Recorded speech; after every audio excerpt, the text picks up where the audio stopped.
Our second speaker is Professor Krishnan Kumar, who's the William R. Kennan Jr. Professor of Sociology at the University of Virginia.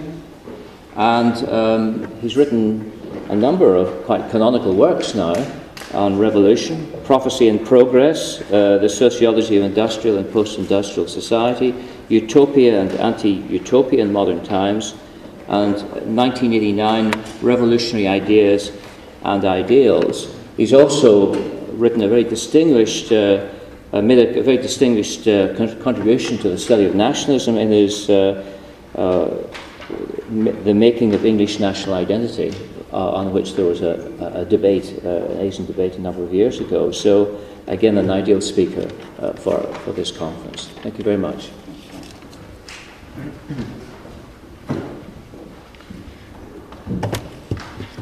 Thanks very much, John. And I too would like to thank John Brewley, John Hutchinson, Feroz, and the organisers of this conference for inviting me. It's a great pleasure to be here again. I must say I'm slightly sorry that we're not in the old theatre as we used to be. There was something about lecturing in the old theatre, particularly for those of us who were former students of the LSE ourselves.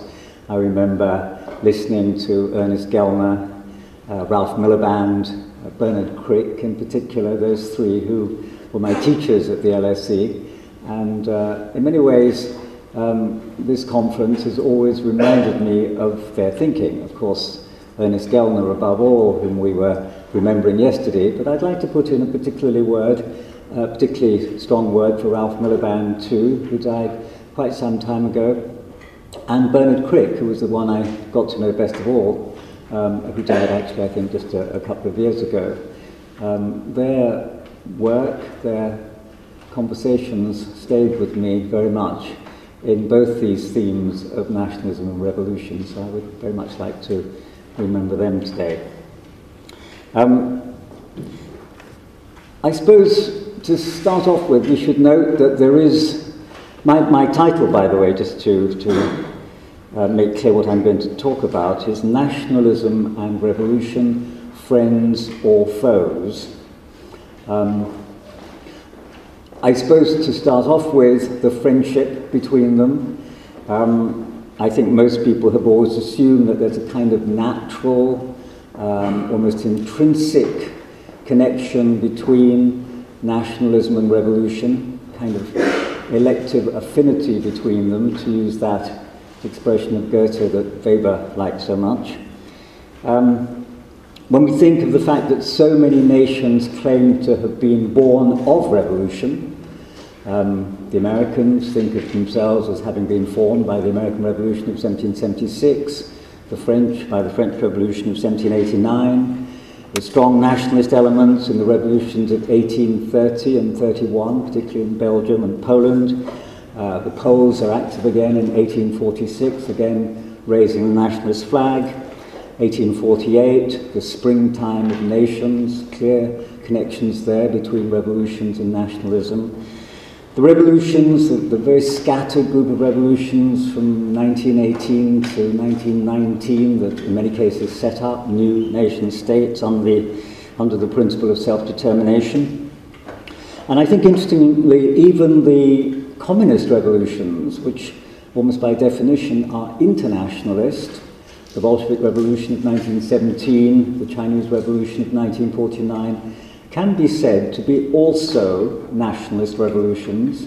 I think that's always been clear in the Chinese case. There seems to be less of a case that's made for the Bolshevik Revolution as nationalist, but I think we can say that there's a very interesting relationship between nationalism and revolution in 1917 as well, as I'll go on to say. And of course, especially in the so-called Third World revolutions of the 20th century, they are revolutions which are often said to be revolutions of national liberation. The connection between revolutions and nationalism seems crystal clear in those cases. So in all these ways, you just look over that panoply of revolutions, and of course I'm concentrating largely on Europe, but Europe and beyond, there seems to be no denying the fact that revolution and nationalism are friends, they go hand in hand, there are all sorts of interesting connections between them.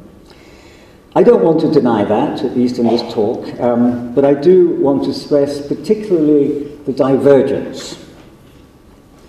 I want to talk about a divergence in practice in the course of these revolutions between what I would call very generally the principles of revolution and the principles of nationalism. And I want to suggest perhaps there's a contradiction even in the principles that lead to this divergence. It's not simply a matter of practice, there may even be a contradiction in principle between nationalism and revolution. And I think we can put it very generally as follows. The goal of revolution, and of course I'm here excavating a particular tradition of revolution. There are all kinds of ways of defining revolutions, and we've heard some of them just now. I'm stressing perhaps a certain aspect of revolution. It's probably owing to Hannah Arendt as much as to anybody, and we can discuss this as to whether it fits in any way the actual instances of revolution that any of you might want to think about. But let's for the moment say revolution is concerned with transformation. Nationalism is concerned with integration. The first one aims at novelty, at the complete transformation of the political, social, and economic structures of society, the creation, in fact, of a new order of the world. So the stress is on originality, on novelty, of a total transformation of the existing order. Whereas nationalism is commonly, not always, but commonly, a movement of recovery and recuperation. It's an attempt to revive or resurrect old and buried traditions.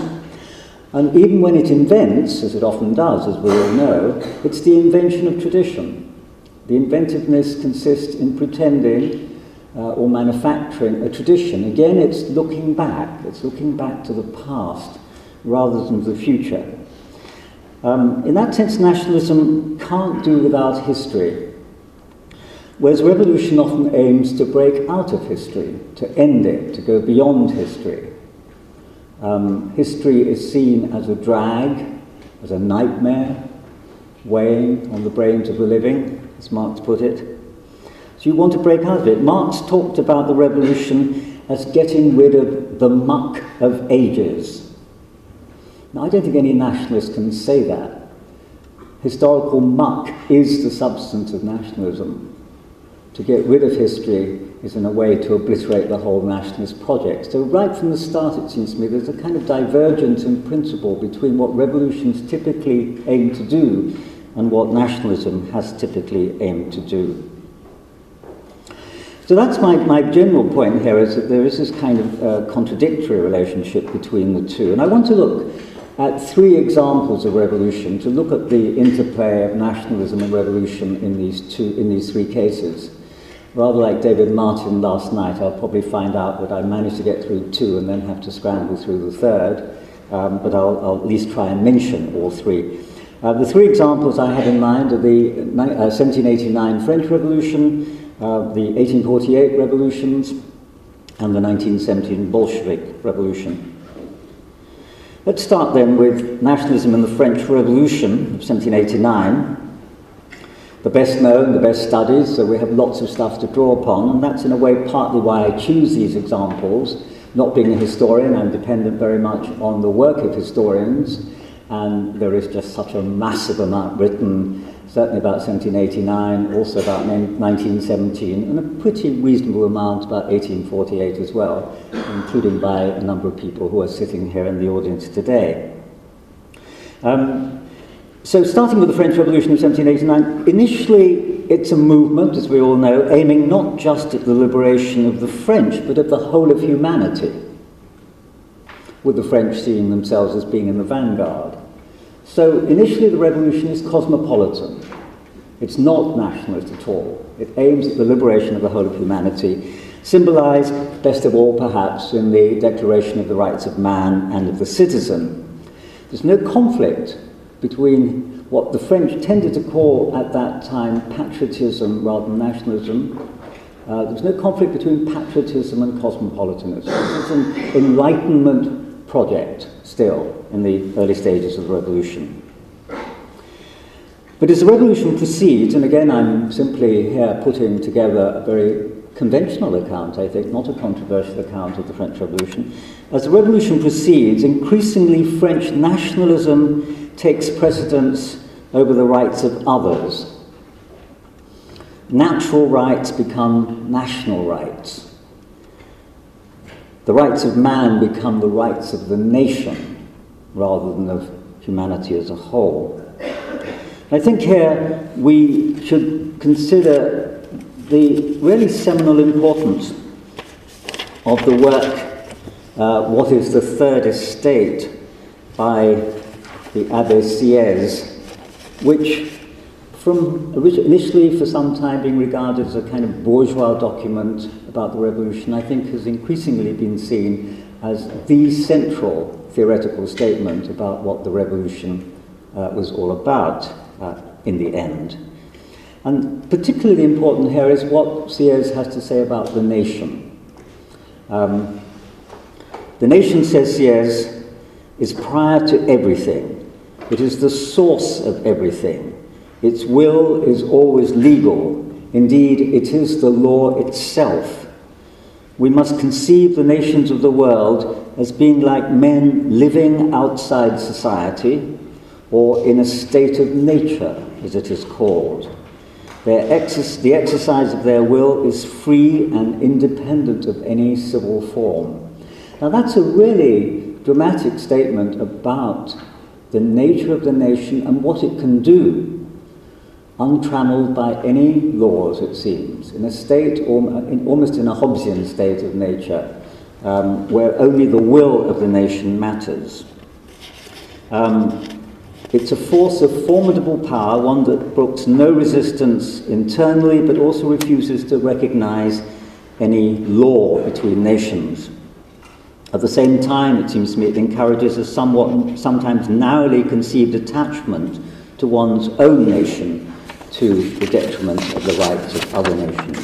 So that seems to me an important statement about how the French Revolution began to develop its own nationalism around the idea of the nation.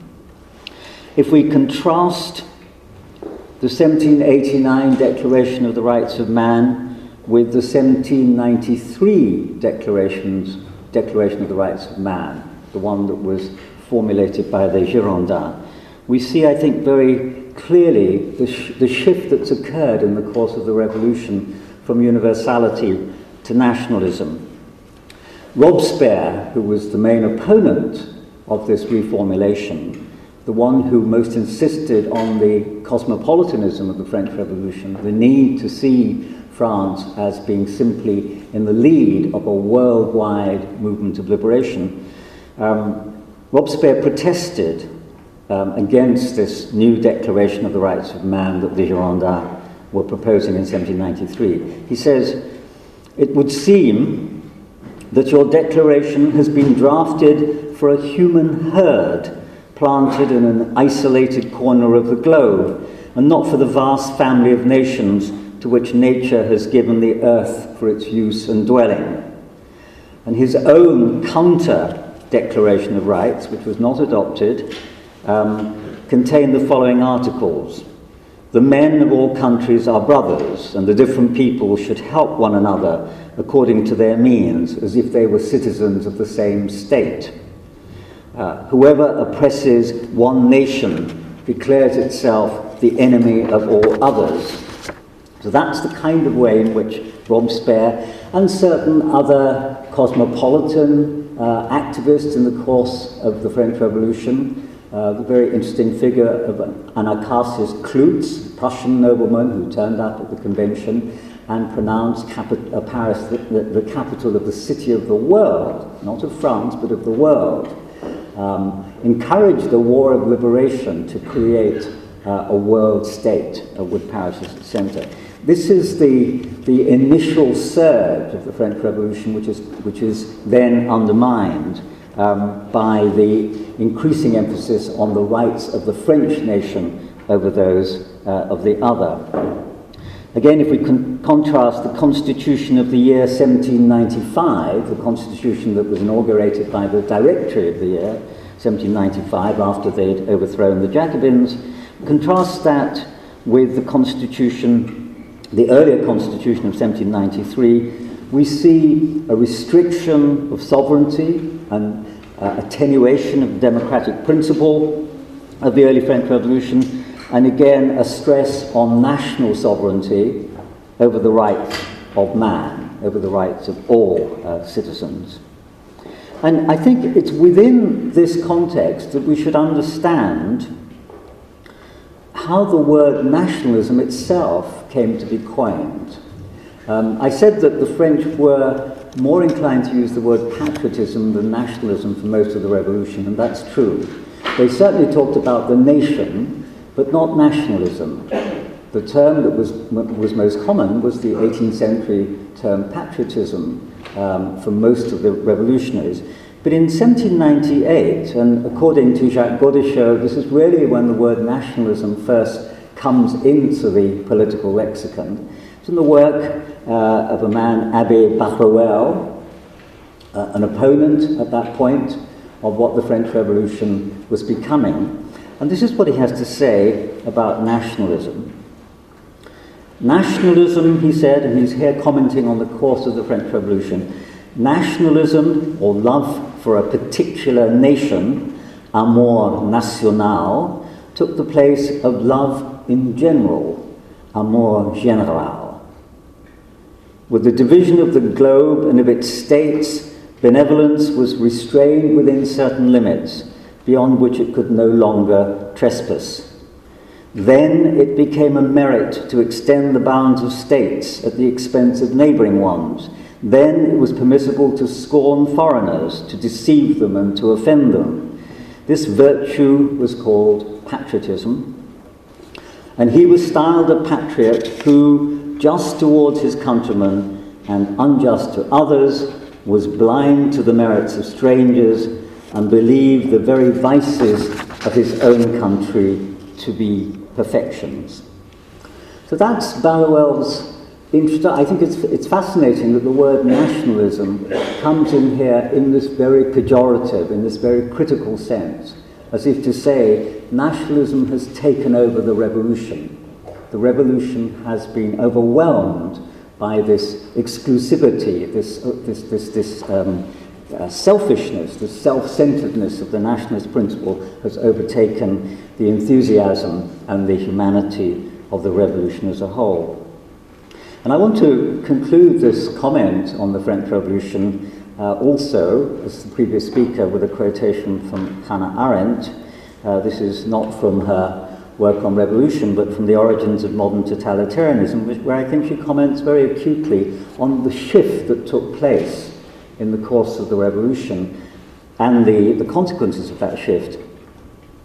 She says, "The secret conflict between state and nation came to light at the very birth of the modern nation-state, when the French Revolution combined the declaration of the rights of man with the demand for national sovereignty.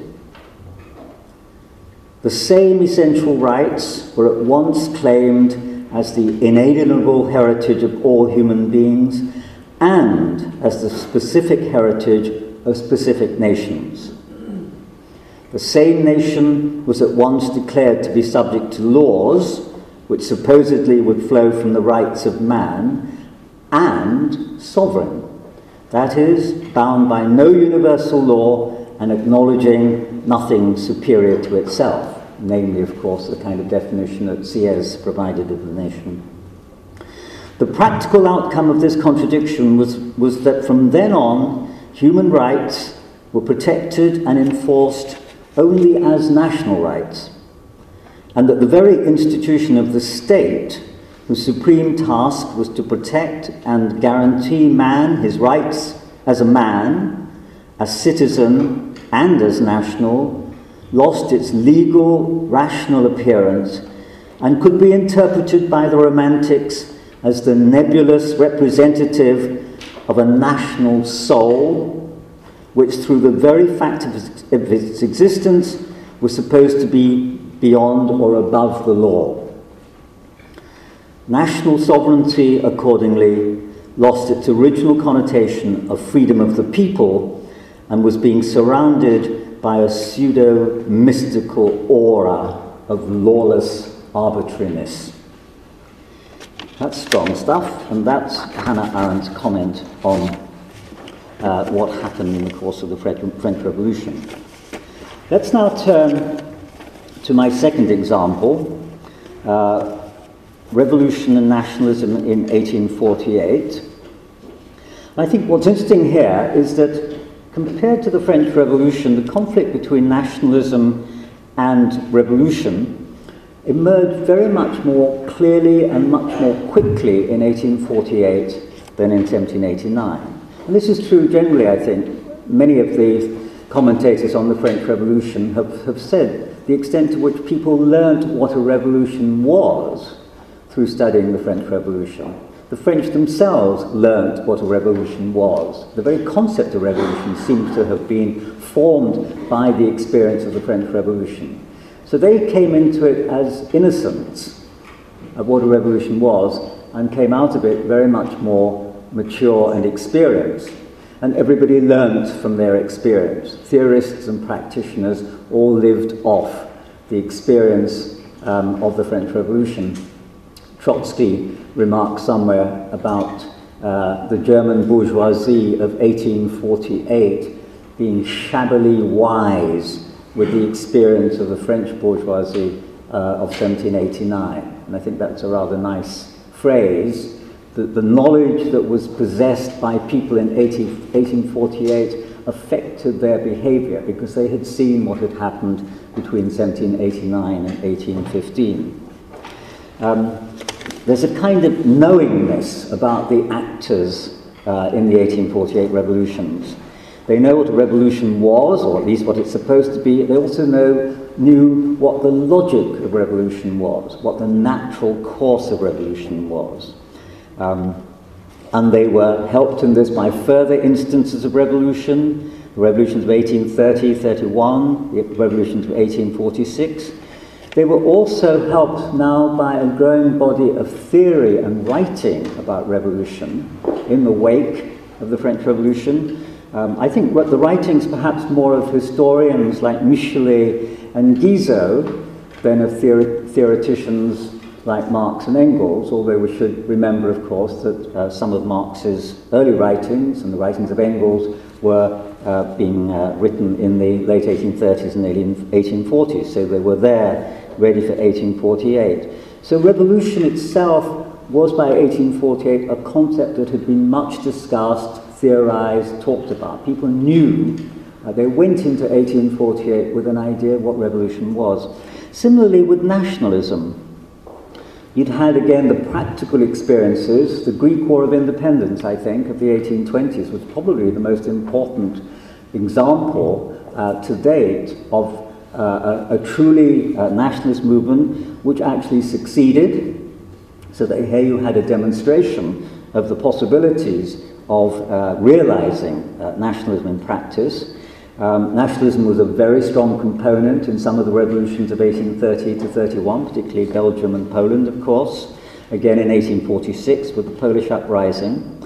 And equally, as with the case of revolution, you have a lot of interesting writing and thinking about nationalism going on. The works of Fichte and his disciples, Kosciuszko, who was mentioned also earlier on, Mazzini, of course, and his disciples, perhaps the most influential of all, but also the work of artists and poets. Of course, Anthony has now just published a book, which I'm looking forward to read about all this, so I'll know a little bit more than I did when I first wrote this lecture. Artists like Delacroix, poets like Byron and Mickiewicz had already publicized, in a very dramatic way, the idea of nationalism, the idea of the nation, and the celebration of it. So there's a very rich kind of intellectual baggage that was brought into the 1848 revolutions that I think had profound effect on the revolutions, and also in a sense why they were speeded up versions of what had happened in the French Revolution. things happened in 1848 in a matter of months, perhaps even days, that had taken years in the course of the French Revolution to be realized. So the scene was set, in other words, for a kind of epic clash in 1848 between the principles of revolution and the principles of nationalism. I think that's partly why you get such a wonderful store of writing after the events of 1848, not just the preparatory writings that I've been discussing about the theory and practice of revolution and nationalism, but the reflections that these very abrupt events, we're talking here about revolutions that lasted sometimes a month, at the most a year or a year and a half, and yet it's incredible how much of the literature of revolution derives from the 1848 revolutions. Let me just give you a few instances. The memoirs of Alexis de Tocqueville, who was a minister in the early stages of the February Revolution of 1848, the souvenir, wonderful account of the mood and the kind of ways in which people were thinking in 1848. My favourite is Alexander Herzen's wonderful memoirs, My Past and Thoughts. Herzen was around at the time, and when he came to write his memoirs, he has some wonderful portraits there of the revolutionaries of 1848, mostly in a rather cynical style, but nevertheless incredibly penetrating accounts of what was happening in those events.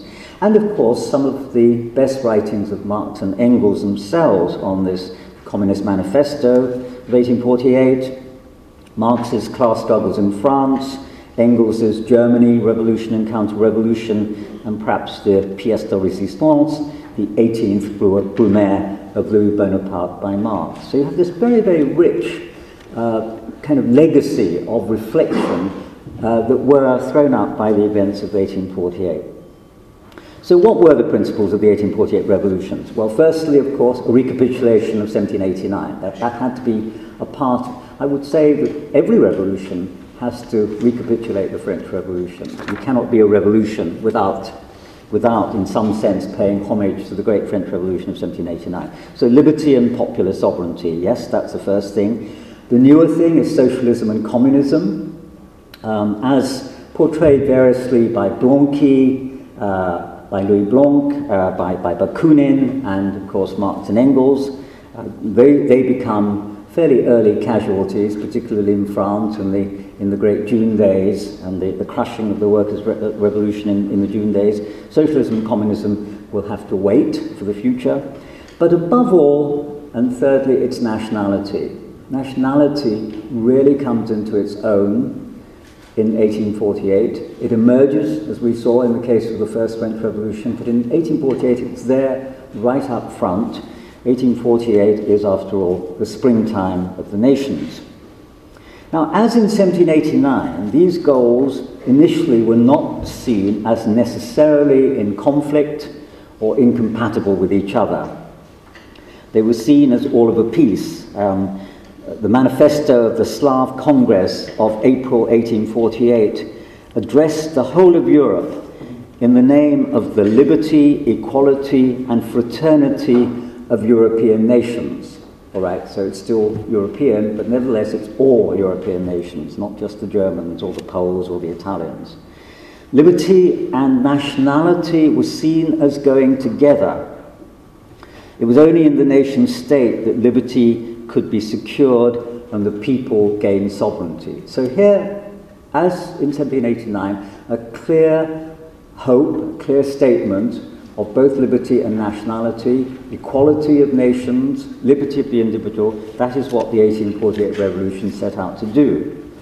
And we know fairly quickly how that succumbed to the superior force of certain national principles and certain national powers. The story is best told through the events in Central Europe, through the meetings of the Frankfurt Parliament, and of what happened in Prague and in Vienna and in Budapest, particularly in the Habsburg lands.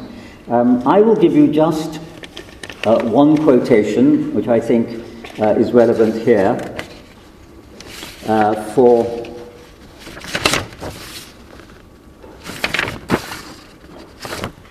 sorry, trying to find my one quotation, and of course I lost it.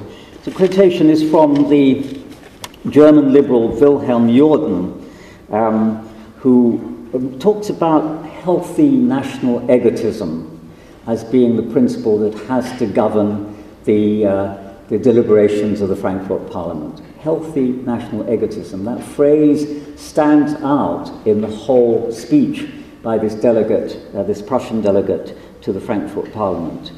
It's the idea that however much we may mourn the fact that other nations have to give way, the right of one's own nation stands supreme and must stand supreme.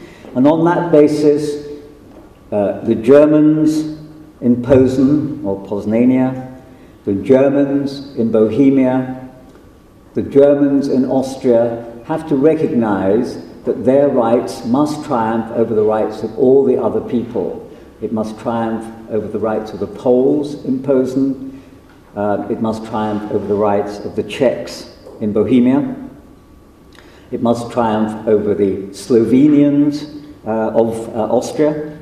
Similarly, in the Habsburg Empire, the other chief nationality, the Magyars, saw themselves as necessarily needing to exercise this healthy national egotism over their subject nationalities, the Slovaks, the Croats, the Serbs, the Romanians. The Poles, where they had their chance, while they had to succumb to the Germans in Posen, where they had their chance in Galicia, they too lorded it over the Ruthenians, the Ukrainians of Galicia. Marx and Engels recognized the right of these historic nations, Italians, Magyars, Germans, Poles, over what Engels called the numerous small relics of peoples who had had the luck to be absorbed by these great historic nations and who therefore should allow their own interests to be absorbed into the rights of the historical nations.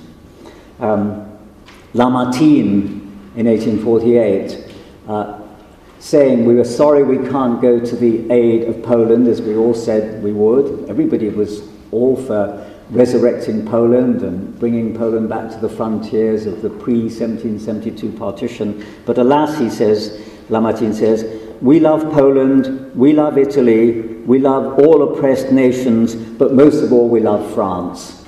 And alas, French interests mean that we cannot really commit ourselves to the liberation of Poland. And so, in the 1848 revolution, they were all, particularly in Frankfurt, outraged when the Czech historian František Palacký, this is a very famous letter, when Palacký sends his letter to the Frankfurt Parliament, who've asked him to appear as a delegate, he declined, saying, as a Czech, he had no wish to join a German nation. They really couldn't understand that.